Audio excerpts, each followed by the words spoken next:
vivendo, né? Porque a nossa vida deveria ser viver em harmonia, estarmos em equilíbrio, como aquelas pedras estão organizadas ali. Mas, como que a gente faz isso? A própria lição anterior, né, mostrando que a gente tem tantas dificuldades, tantas pessoas próximas de nós, familiares, colegas de trabalho, que dificultam a nossa vida aqui. E o que a gente tem que fazer? A gente tem que mudar com a ilha e ficar isolado, né? Eliminar todo mundo, mudar para outro lugar, não ter convivência com ninguém, que aí a gente vai estar em equilíbrio, a gente vai estar tranquilo. Não vai adiantar. Como a gente observa conversando com as pessoas, né?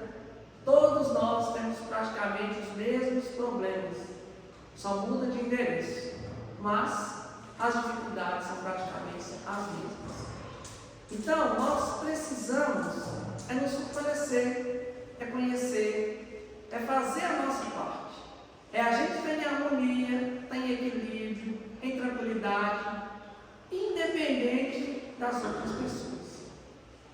Esse é o objetivo nosso. Não depender dos outros e das circunstâncias para a gente poder ser feliz, para a gente poder estar em harmonia, a gente estar em equilíbrio. Mas antes da gente dar continuidade, quando fala viver em harmonia com o próximo, quem é o nosso próximo? Emmanuel coloca para nós, Haroldo Dutra, numa palestra que ele estava falando sobre o bom samaritano, ele fez essa colocação. Próximo não é uma coisa que você é. Próximo é uma ação que transforma você em alguém para o seu semelhante. No nosso dia a dia, quando a gente encontra com as pessoas, em qualquer circunstância, se alguém precisa da nossa ajuda, se a gente observa uma dificuldade, algo que a gente pode fazer para poder aliviar a caminhada das pessoas, resolver o problema, por mais simples que seja, a nossa ação ali está nos fazendo tornar o próximo daquela pessoa.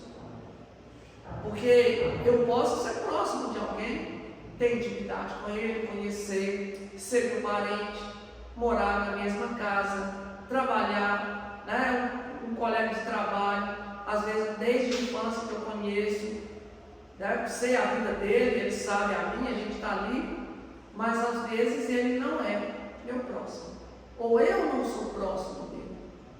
A gente está convivendo junto todos os dias, né? Tem colegas nossos de trabalho que você passa uma vida encontrando com ele todos os dias, de segunda a sexta, você encontra com ele, passa o dia inteiro com ele, durante anos a fio, 10, 20, 30 anos, e você não é próximo dele. Você não conhece aquela pessoa, né? No seu dia a dia, você não percebe as dificuldades que ele tem, você nunca teve a oportunidade de ajudar em alguma coisa, ou de dar a ele a oportunidade dele te ajudar, de você pedir alguma coisa. São pessoas que convivem, mas não são próximas. Então, quando a gente age em favor do outro, quando a gente nos dá essa oportunidade, aí nós nos tornamos próximos dessa pessoa.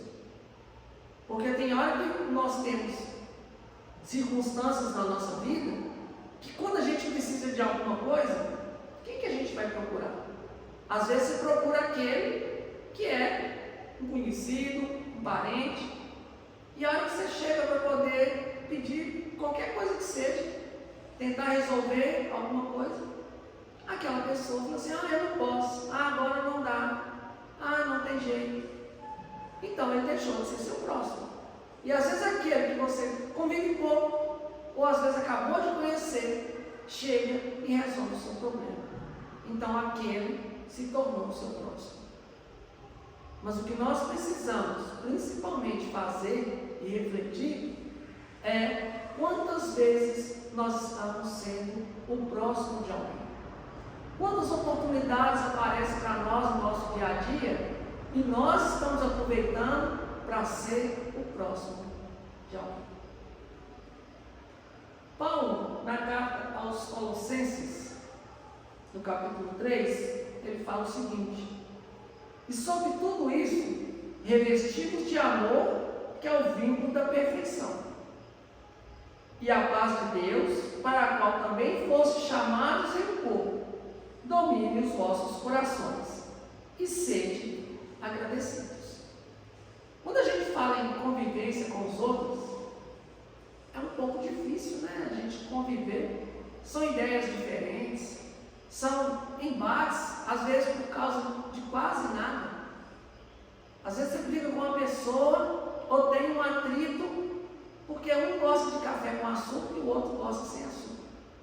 Ou às vezes a pessoa faz o café um pouco mais doce e você fica reclamando, falando. Você não pode ficar junto ali. Por coisas simples. Só que como Paulo disse aqui, o amor é o vínculo da perfeição.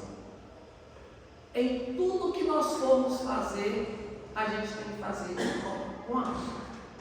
Não fazer por obrigação, por consciência pesada. Fazer porque a gente realmente quer fazer. A gente se sente bem quando a gente está auxiliando as pessoas. Isso desperta em nós algo bom. A gente se sente realmente bem. Ou a gente faz e se não tivesse feito, teria sido a mesma coisa. E aqui quando ele falou a questão da gente ter a paz de Deus nos nossos corações, é questão de sentimento. Quando a gente está se sentindo bem, auxiliando as outras pessoas, é o que as pessoas falam: a gente está com Deus, a gente está em paz, você está em harmonia. Não importa os seus problemas, as suas dificuldades, você está em paz. E aí a vida se torna mais leve. Você consegue dormir tranquilo, você não tem tantos problemas de saúde, você passa a ver a vida com mais tranquilidade. Porque se a gente faz as coisas com amor e temos essa paz conosco e levamos as outras pessoas, como tem sido a nossa receptividade dos outros? Porque às vezes encontra as pessoas na rua ou no seu ambiente de trabalho, né? Você está lá no seu ambiente, tudo, ou na sua casa, aí chega o fulano. Como que é a receptividade? Oh, fulano chegou, que coisa boa. Nossa, ainda bem que você chegou, estava te esperando, não sei o quê. As pessoas, quando a gente chega em um local, é assim que a gente é recebido? Ou é aquele, né? Quando a gente chega, ixi, vira gato, chegou. Como que tem sido a nossa receptividade? E, melhor, quando chega esse que é complicado, o que nós estamos fazendo para poder compreender a dificuldade dele? A gente mais um que está virando o rosto? Que está ignorando? Que está deixando de dar a ele a oportunidade de melhorar? Porque aquele que é bom, é fácil demais a gente conviver. Não tem esforço nenhum. É muito simples. Agora, aquele que tem dificuldade, aquele que vive tirando a gente do sério, aquele que vive fazendo coisa errada, aquele que vive estragando as coisas, complicando em tudo, é aquele que precisa da nossa ajuda. É esse que a gente tem que ser o próximo dele. Não a gente largar para lá ou tentar eliminar a pessoa ou simplesmente ignorar. Como que ele vai conviver? Como que ele vai ver uma coisa boa? Como que ele vai mudar se a gente não for aquele instrumento de ajuda? A lição anterior foi bem clara nisso. Não tem nada por acaso. As pessoas que estão junto de nós, na nossa caminhada, estão por algum motivo. E esse motivo é justo. Não adianta a gente reclamar, não adianta a gente achar, né, como Marisa diz, que Deus errou, que está errado, que tem alguma coisa. Não tem nada disso, não. Algum vínculo existe para a gente poder estar junto. E aí nós vamos lá na Gênesis, no capítulo 2, aonde Kardec vai colocando os atributos de Deus, e no item 14 ele fala: Deus é soberanamente justo e bom. Essa é uma frase que a gente tem que lembrar dela o tempo todo, principalmente nas dificuldades. Não tem que a gente achar: Deus errou, Deus esqueceu de mim, isso não é coisa de Deus. Não. Apareceu uma dificuldade, algo mexeu conosco, que despertou algo negativo. Vamos nos lembrar: Deus é soberanamente justo e bom. Tudo o que Deus faz, sem exceção, é certo. E tudo isso, além de ser certo, é bom para nós. Não existe nada que as leis divinas que a gente está trilhando possam nos prejudicar. Mas aí vocês podem se perguntar: mas e as coisas injustas que acontecem comigo? E as minhas dificuldades? E as perseguições? E as coisas erradas que acontecem? Tudo é para o nosso crescimento, é para o nosso aprendizado, não é punição, é aprendizado. Punição, quem dá somos nós. Tem a criança que está fazendo a coisa errada, você chega lá e corta ela no corpo. E no outro dia, o que acontece? Ela faz de novo. Então a gente está punindo, mas não está ensinando, não está educando. Punição é você pegar um malfeitor, um criminoso, e jogar ele na cadeia, e deixar ele com fome, e deixar ele sendo maltratado, com as piores coisas possíveis, para ele sofrer bastante. E aí quando ele sai de lá, se ele sair, ele cumpriu a pena dele, ele sai de lá pior do que ele entrou. A gente acha que provocar o sofrimento no outro vai fazer com que a pessoa se torne alguém bom. Isso não adianta. Não é assim que Deus age. Primeiro porque Deus já deixou as coisas todas prontas, tudo certinho. Nós não precisamos fazer uma prece para Deus chegar, interferir e mudar alguma coisa na nossa vida. Nós não precisamos fazer isso. Não funciona assim, já está tudo pronto. A gente vai fazer a prece para a gente poder entender qual que é o caminho, o que eu preciso fazer, o que a vida está querendo de mim. Não para poder mudar, porque já está tudo organizado, já está tudo pronto. Basta a gente seguir. Se a gente está encontrando dificuldades, se a gente está ficando chateado, se a gente está ficando magoado, se a gente está se sentindo injustiçado, é porque nós estamos trilhando o caminho errado. E às vezes a gente fica querendo, que Deus nos obrigue, que a espiritualidade nos obrigue a fazer o certo. Se fosse assim, a gente seria marionete. Nós temos livre-arbítrio. As escolhas são nossas. Por isso que Deus, as leis divinas, sempre é para a nossa educação, para a gente aprender de verdade. Porque quando você aprende, quando você educa, a pessoa faz independente do outro, independente da circunstância. Ele vai fazer o certo porque é certo. Não porque está sendo vigiado, não porque tem a consciência pesada, não porque depende da pessoa. Então, não tem que depender dos outros e nem das circunstâncias. Tem que depender exclusivamente de cada um de nós. A hora que a gente tiver essa certeza, a gente passa a compreender cada vez mais a lei divina. Nós ainda não temos condições de entender o que é Deus, como Kardec perguntou na primeira pergunta do Livro dos Espíritos. Nós não temos condições. Deus não é uma pessoa, Deus não é alguém, Deus não é um espírito, Deus não é nada disso. Nós não temos essa capacidade. A gente entende Deus através das suas leis, através das circunstâncias. Que quando a gente vai agindo no bem, por amor, as coisas vão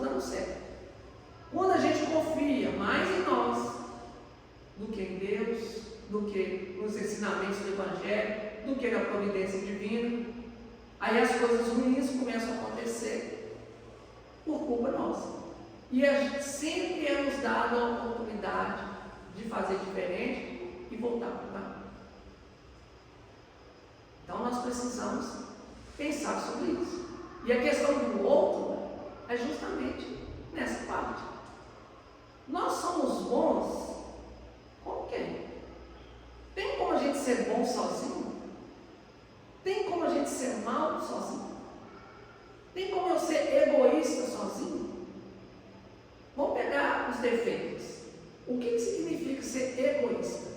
Né? Eu quero tudo para mim e não quero deixar nada para os outros. Se não tiver os outros, eu moro sozinho, eu vivo sozinho, não convivo com ninguém, eu vou ser egoísta? Não tem como. O orgulho é outra chave da humanidade, como diz Emmanuel. Orgulho e egoísmo. O que é ser orgulhoso? É se sentir superior. Para a gente ser superior, tem que ter inferior. Eu só sou orgulhoso, eu só me sinto melhor do que o outro. Se não tiver um outro, como que eu vou ser orgulhoso? Como que eu vou ter superioridade? Porque se tem alguém que é superior, significa que tem alguém que é inferior. Então, a partir do momento que a gente passa a conviver, é que vai mostrar realmente as nossas dificuldades. E é com o outro que a gente vai começar a trabalhar com elas. Então, quando eu começo a conviver e começa a aparecer em mim o orgulho, a vaidade, o egoísmo, aí eu começo a trabalhar para eu poder ir diminuindo, minimizando, transformando para eu me tornar uma pessoa melhor. Se a gente vive sozinho, não tem como a gente ser bom, não tem como eu fazer caridade, não tem como eu ter amor. Tem gente que acha que está cuidando do bichinho, né? Está dando todo o amor para o bicho. Ele não fala, ele não contesta, para ele tanto faz. Ele é um ser inferior, ele é um animal, ou às vezes uma planta, né? O exercício da virtude é com as pessoas, não é com as coisas. Então nós precisamos ver essa questão. Para a gente poder conviver em harmonia, é com outras pessoas. E é trabalhando o nosso íntimo, sendo pessoas melhores. Vou tratar bem todos. Não vou tratar bem aquele que eu gosto, aquele que me fez um favor, aquele que vai me fazer alguma coisa. Eu tenho que tratar bem todo mundo. Eu tenho que ter caridade, amor, dedicação, fazer do mesmo jeito com todo mundo, independente de qualquer coisa, porque aí eu vou estar em paz.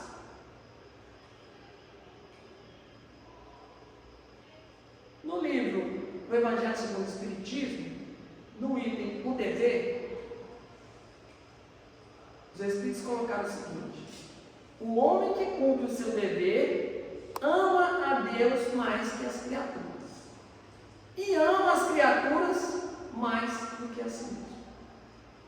Para nós cumprirmos o nosso dever de ser um homem de bem, de buscar a perfeição, primeiro tem que vir a lei divina, depois os outros, e se sobrar alguma coisa, nossa, não é fora da hora, porque normalmente a gente faz primeiro para nós, se sobrar a gente dá alguma coisa para alguém, e talvez a gente lembre de Deus.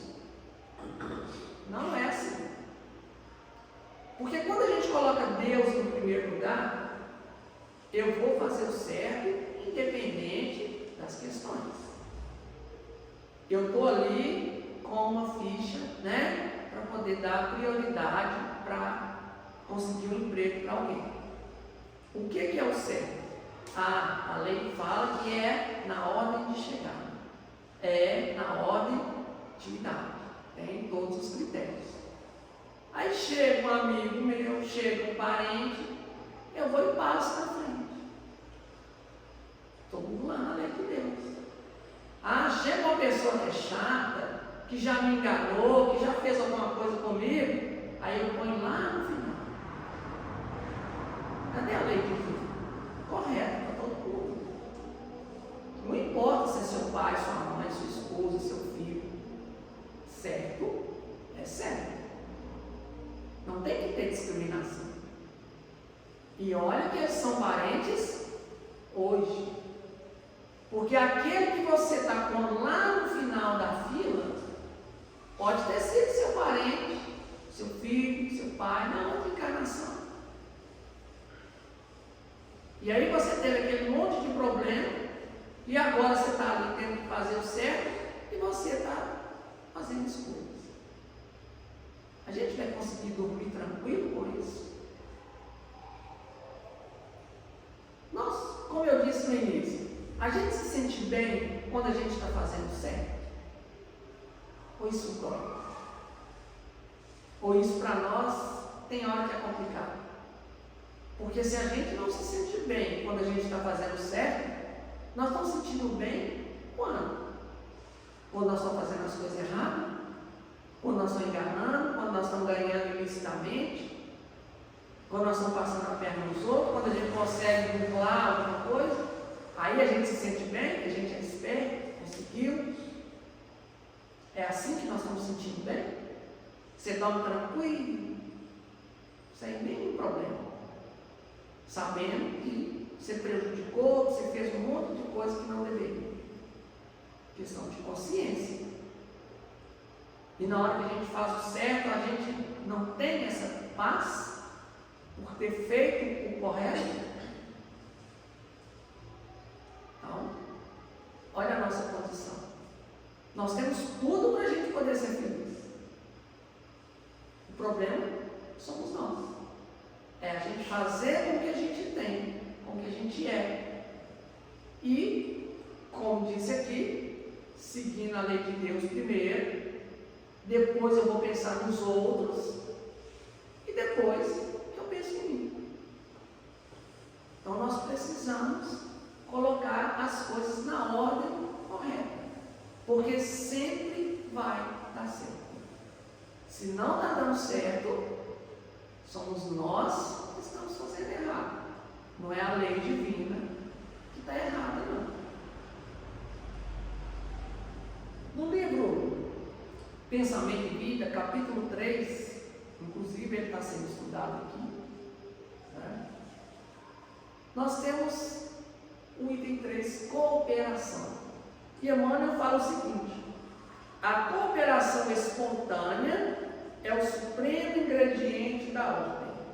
Quem ajuda é ajudado, encontrando em silêncio a mais segura fórmula de ajuste aos processos da evolução. Cooperação espontânea.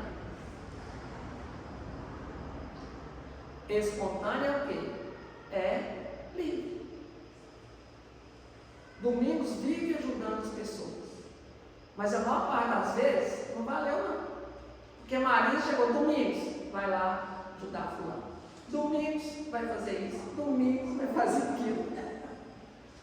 Domingos está ajudando porque foi mandado, porque tem que obedecer Maria, e pronto, né? Não é porque ele quis. Quando a gente, né, alguém solicita alguma coisa, por que a gente vai fazer? Porque eu tenho que fazer, né? É assim que a gente é.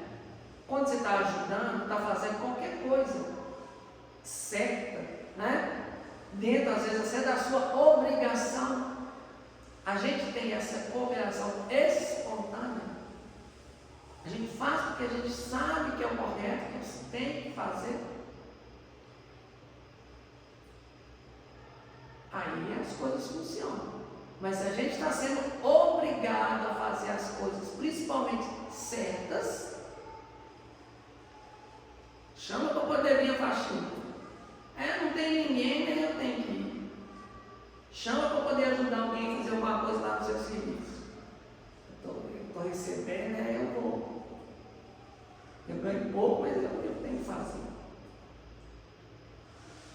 O bem tem que ser natural em nós, tem que ser espontâneo. A gente não tem que receber muito ou pouco, a gente não tem que ser obrigado. Tem 1000 motivos que a gente arruma para poder fazer o bem. Só devia ter um, porque eu quero fazer. Eu vou aproveitar as oportunidades, eu vou buscar, é bom para mim. Vou estar com isso, quitando as minhas dívidas, resgatando as minhas dificuldades. Tantas vezes que eu já fiz coisa errada, agora hoje eu estou tendo uma oportunidade. Independente se o outro precisa, não precisa, se ele merece, não merece, é oportunidade nossa. Não de achar que está resolvendo o problema, é nossa oportunidade de exercer o bem. E, como Emmanuel disse, espontâneo, por nossa livre vontade.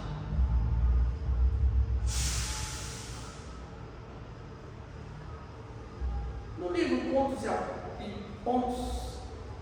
Apólogos, do irmão X, tinha um grupo, e o benfeitor, falando com os espíritos, ele falou o seguinte: o próximo de qualquer procedência é nosso irmão, credor de nosso melhor carinho. Nós tratamos todas as pessoas da mesma maneira? Não. Ninguém faz isso. Aquele que a gente tem uma certa afinidade, a gente trata melhor. A gente não vê os efeitos, a gente dá um jeitinho de, pular alguma coisa, fazer vista grossa. Aquele que a gente tem dificuldade, tudo está errado, a gente cobra mais. Não, porque eu estou cobrando porque é para ele aprender. Mas no fundo, é uma dificuldade nossa que a gente já teve nessa vida ou em outra, e aí a gente trata diferente. Só que a partir do momento que a gente passa a cumprir a lei de Deus, a gente esforça em tirar essas nossas diferenças e tratar com justiça. Pode ser a pessoa que eu mais gosto. Se ele fez o errado, eu vou falar com ele. Eu vou chamar a atenção. Vou agir com ele. Pode ser a pior pessoa. Já me maltratou, já me enganou, já fez de tudo. Mas está certo, está certo. Não vou deixar isso influenciar no meu julgamento e nem aproveitar ali como vingança, como qualquer coisa. Não adianta. Eu lembro uma série policial que eu assisti uma vez, que o cara era um criminoso, cometeu, matou um tanto de gente, mexia com droga, confusão, e aí ele foi preso. E ele ia para a pena de morte. E aí ele conseguiu conversar com o policial, que ele foi uma das pessoas que prendeu ele e tal, e falou com ele assim: aqui, eu sei que eu fiz muitos crimes, muita coisa e tal, mas esse crime que eu fui preso, esse eu não cometi. E aí o policial sabia que ele tinha feito um monte de coisa, mas aquele lá, ele ficou na dúvida. E ele acabou descobrindo que ele não tinha feito. E aí, ele não foi para a pena de morte. Ah, mas o tanto de crime que ele fez e tal, isso aí, a vida, era só um filme, mas na vida real, a vida dá um jeito de se encarregar de você resolver. Mas a gente não deve justificar um monte de coisa que a pessoa já fez dentro daquela luta. É igual uma vez que eu estava falando na sala de aula, você tem aquele aluno que nunca presta atenção, que só está ali brincando, pensando, não quer saber de nada. Aí o dia que ele resolve chegar, aquele dia ele despertou e ele vai começar a querer estudar. Aí a hora que ele te chama, o seu professor, para você chegar e ensinar, porque naquele momento ele está querendo. Aí o que a gente faz? Hoje você vai querer? Agora? Não, agora não tem jeito mais não. Perturbou a vida toda. Agora fica com o ano que vem. Mesmo que ele já está perdido. Quem somos nós para determinar o despertamento de cada um? Aí naquele momento, quando ele vai modificar, a gente ignora, joga fora. E se fôssemos nós? Será que nós vamos errar a vida toda? Não vai chegar um momento que a gente vai querer acertar? E na hora que a gente quiser colocar isso, se a gente perder a oportunidade. Então, nós devemos agir sempre com justiça, com bondade, deixar as nossas questões e procurar levar a vida da melhor maneira possível e aproveitando as oportunidades para contribuir com os outros, porque isso é bom, é para nós. E aí ele fala: quando somos vitimados pela ofensa, estamos recebendo de Jesus o bendito ensejo de auxiliar. Toda vez que a gente se sente como vítima de alguma coisa que aconteceu, que alguém está fazendo contra a gente, nós estamos recebendo a oportunidade de auxiliar. Se um irmão transviado te prejudica o interesse, recebe nele a tua valiosa oportunidade de perdoar. Se alguém aparece como um instrumento de aflição em tua casa, não fujas ao exercício da tolerância. Quantas reuniões nós já participamos? Quantas palestras, quantos estudos, quantos cursos, quantos livros nós já lemos, quantos filmes, quantas discussões nós já tivemos para a gente poder saber que a gente tem que agir certo. Inúmeros, todos nós aqui estamos. E para que nós adquirimos toda essa bagagem? Para quando chegar essa pessoa complicada, a gente colocar em prática. Não é para colocar com aquele que não nos perturba. Não é para colocar quando a gente vem na casa espírita que todo mundo é bonzinho. Olha que beleza, o silêncio que está aqui. Aí quando você está no seu ambiente de trabalho, pouco 10 mais, pelo amor de Deus, não consigo concentrar. É ali que você está exercendo a sua tolerância. Não é aqui. Se você for exercer a tolerância aqui, você dorme. Porque não tem esforço nenhum, não tem nada que te atrapalhe. Então essa luta é conosco sempre, o tempo todo. Se a gente quer viver uma vida calma, tranquila, equilibrada, não tem que depender dos outros. Só tem que depender de nós. Porque o outro depende dele. O controle da vida dele está com ele, não está conosco. A gente pode orientar, pode direcionar, mas principalmente dar o nosso exemplo. E não se perturbar com a atitude do outro. A questão é sempre nossa. Porque aí, onde quer que a gente esteja, com quem a gente estiver, nós vamos estar em paz. A gente não vai ter aquela, nossa, hoje eu vou para tal lugar, ai, Deus me ajude. Aí você vai para outro lugar, nossa, finalmente, estou indo para um lugar bom. E aí? Aí na hora que você vai, estou louco para tirar as férias, igual aconteceu uns dias para trás, o pessoal juntou dinheiro, uns 6 meses para poder ir numa excursão, porque ia lá para Caldas Novas, tal, aproveitar lá, um final de semana inteiro, né, com um feriado prolongado, do bom e do melhor, no hotel, nas piscinas e tudo. Aí você estava louco para ir para lá, para você poder descansar, para você largar tudo que estava te amolando para trás, ficar aqueles dias lá despreocupado.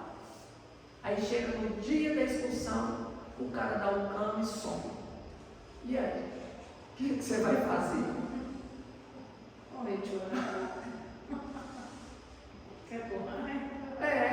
Aí você já estava andando estressado, dependendo daquela situação para você se sentir melhor. Aí ela não teve. Você arrumou, foi outro problema. E aí?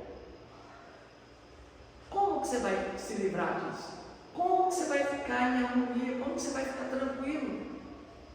Como que você vai continuar no seu dia a dia ali, se você dependesse daquela situação? Essas situações, essas circunstâncias que a vida mostra para nós que a gente não tem que depender, que eu não tenho que ficar preso. Aconteça o que acontecer, se deu bem, se não deu bem.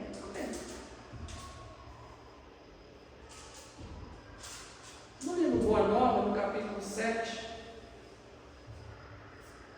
está assim: se buscamos atingir o infinito da sabedoria e do amor em nosso Pai, indispensável se faz reconhecemos que todos somos irmãos no mesmo caminho.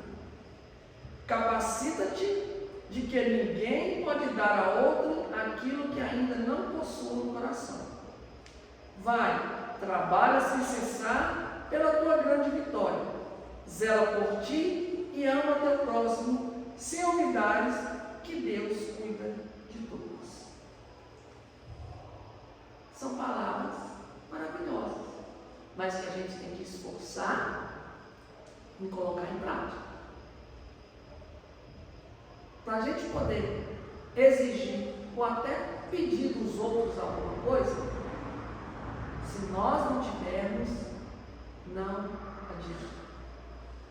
Vocês já viram quando alguém está gritando e a gente pede para a pessoa parar de gritar? O que a gente faz? Grita. A gente grita mais alto. É assim que a gente tem que resolver as coisas? Porque a hora que você está gritando, você já perdeu a paciência, você já está estressado, você está resolvendo a coisa no mundo primitivo, na lei do mais forte, que bateu ali e resolveu. Se bater e não resolver, você mata e pronto. Não tem raciocínio, não tem sentimento, não tem nada. É a lei da força. E de vez em quando a gente ainda age dessa forma. Se nós não tivermos essa tranquilidade, porque a hora que você chega para alguém que está gritando, que está nervoso, e você fica nervoso também, o que vai adiantar? É até um dos dois cansar? Se você tem a paz, aquilo não vai te perturbar. Você vai conseguir auxiliar o outro a não ficar perturbado também. É dessa forma que a gente tem que agir, para a gente ter paz, para a gente ter tranquilidade, para a gente ter equilíbrio. Porque isso só acontece quando a gente está convivendo com os outros. Você não fica nervoso, estressado, sozinho. Às vezes você pode ficar pela sua capacidade, que você fez alguma coisa. Mas normalmente é sempre quando tem o outro. E o outro, nessas horas, está nos mostrando a nossa fragilidade. O que nós precisamos mostrar em nós. E aí tem uma parte, em todo esse processo, que a gente está falando de questão moral, de entendimento e tudo, mas, olha o que fala no Missionários da Luz, no capítulo 13. Assim, a mente humana.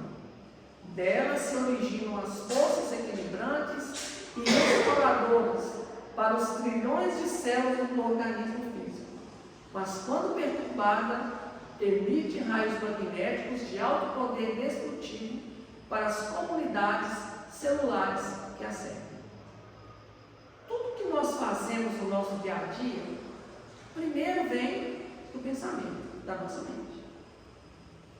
Se você está emitindo alguma coisa boa, seu pensamento está bom.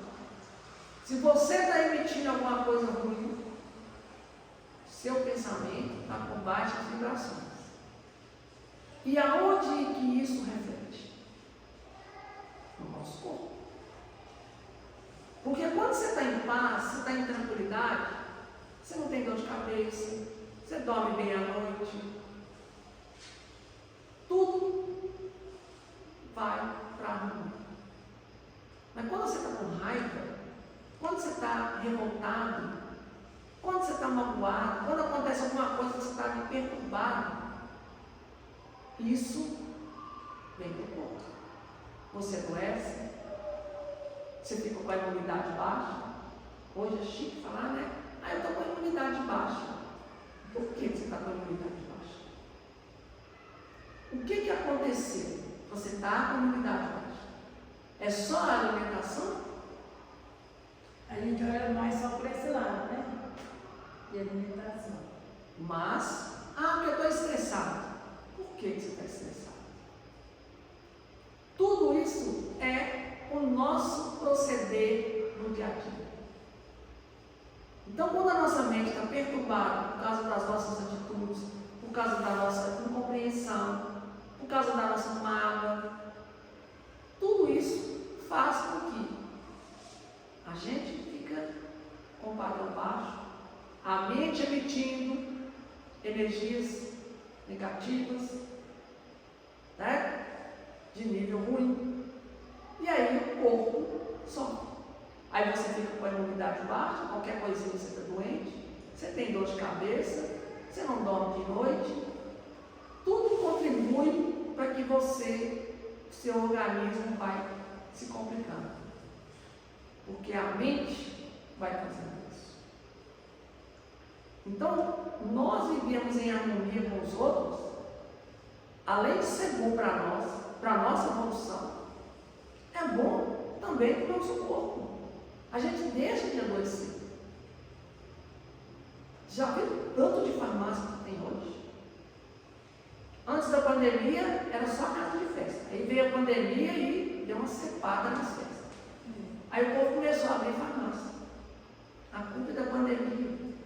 As pessoas começaram a ficar em casa, conviver mais com os outros de próximo. Aí o povo começou a adoecer. A gente começou a adoecer porque está convivendo mais com as pessoas. Tem alguma coisa errada. E a gente acha que tem remédio para tudo. Mas por que você está doente? Por que todo dia você tem dor de cabeça? Todo dia seu estômago está queimado.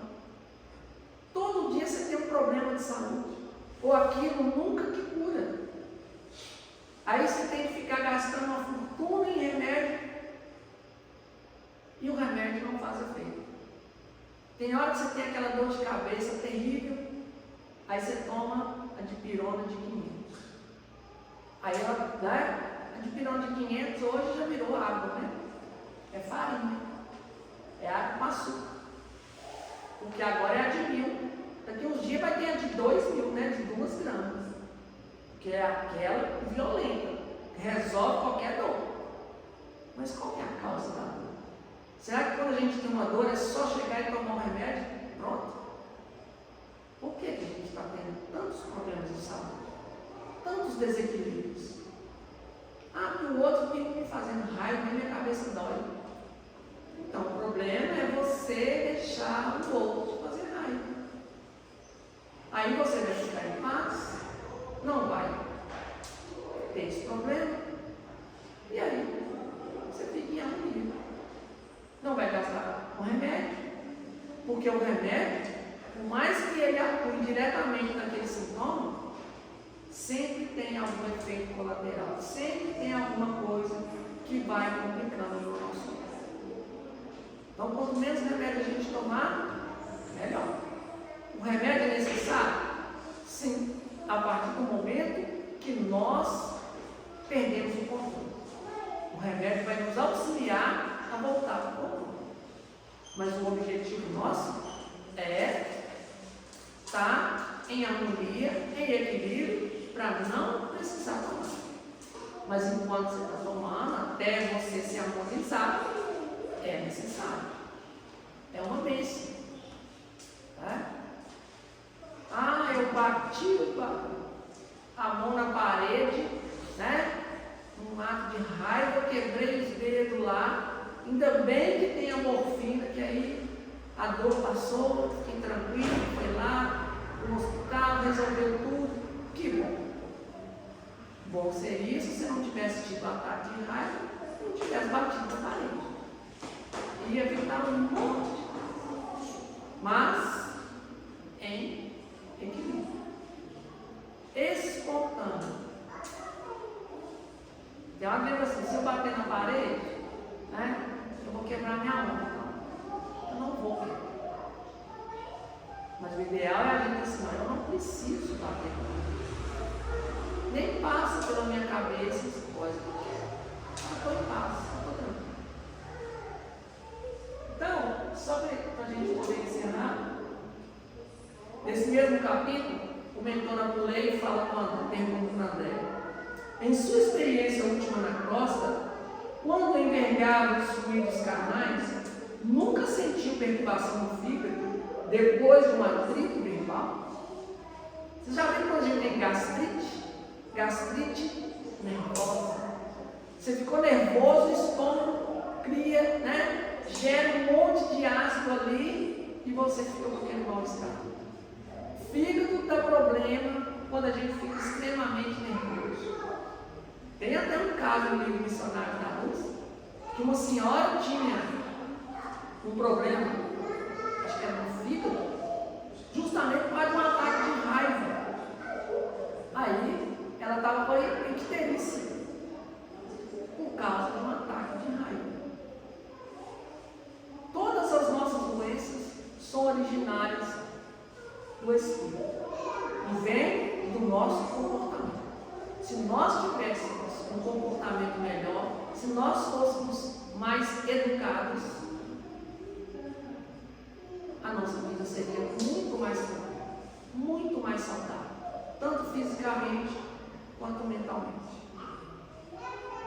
E aí ele ainda fala: jamais experimentou o desequilíbrio momentâneo do coração recebendo uma notícia angustiosa?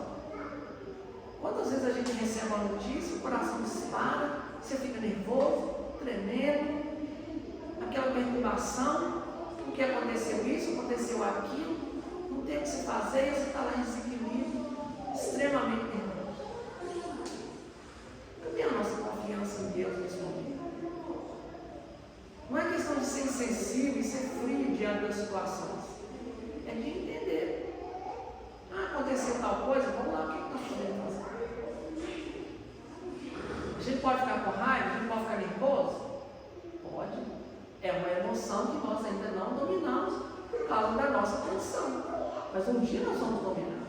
Um dia as coisas vão estar acontecendo e pronto. E aí o que a gente faz? A gente fica, né, nesse estado.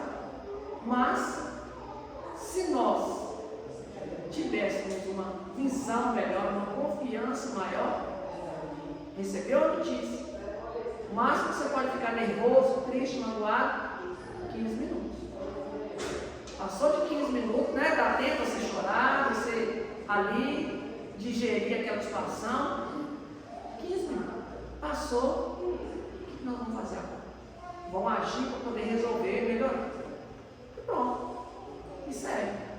Mas se a gente vai alimentando aqui, toda hora você está lembrando, você não consegue aceitar. E às vezes você fica dias, meses, anos a fio, lembrando de uma situação que vai te adoecendo, que você vai perdendo o gosto pela vida, vai te trazendo um monte de coisa, e quando alguém chega e pergunta: foi porque fulano há 10 anos atrás fez isso comigo, depois desse dia nunca mais eu consegui fazer isso. A culpa é do fulano? Talvez ela até desencarnou, ou ele nem sabe que ele fez isso. E você está aí perguntando. Para nós convivermos bem, depende só de nós. Vamos nos esforçar cada dia mais a seguir a lei de Deus, para que possamos ser luz para nós e para todos aqueles com quem a gente convive. Jesus nos abençoe.